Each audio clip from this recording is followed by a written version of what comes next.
8 million people across Nepal are struggling to recover after the worst disaster Nepal has seen in nearly a century. Panic in the streets of Kathmandu. Absolutely no electricity in this area. There's no water supply.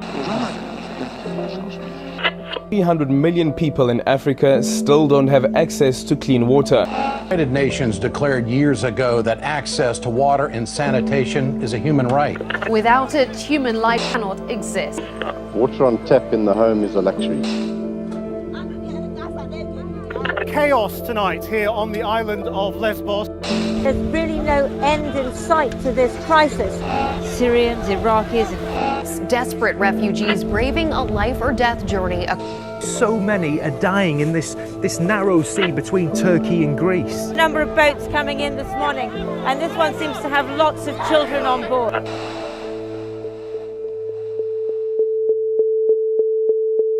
One, two, three, it begins. There is no electricity, no energy. Water exists beneath their feet. What they need is a few solar panels so that we can pump the water.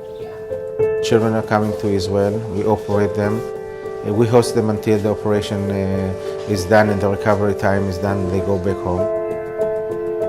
People just come with nothing on them, just the clothes, babies, old people, handicapped.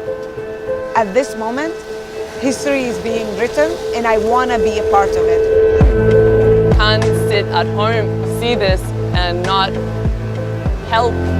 You see their eyes, they're hungry for education. They can lead their lives to a better future. The rescue team that we brought here are specialized in urban rescues. They told us that they hear somebody alive, a young girl missing.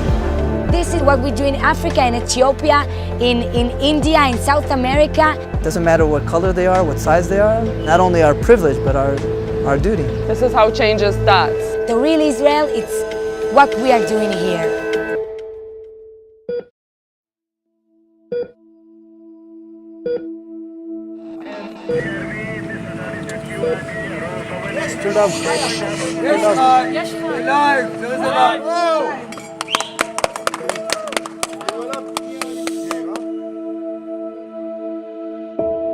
We were asking for help for everybody, like Nepalese military personnel and lots of foreigners also.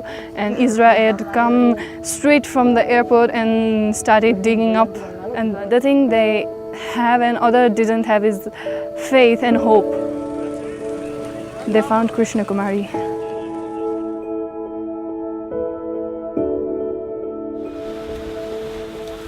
For me, I am Syrian. For me, there is no problem if I am meeting Israeli people. They are really helping us and helping a lot of families here and children.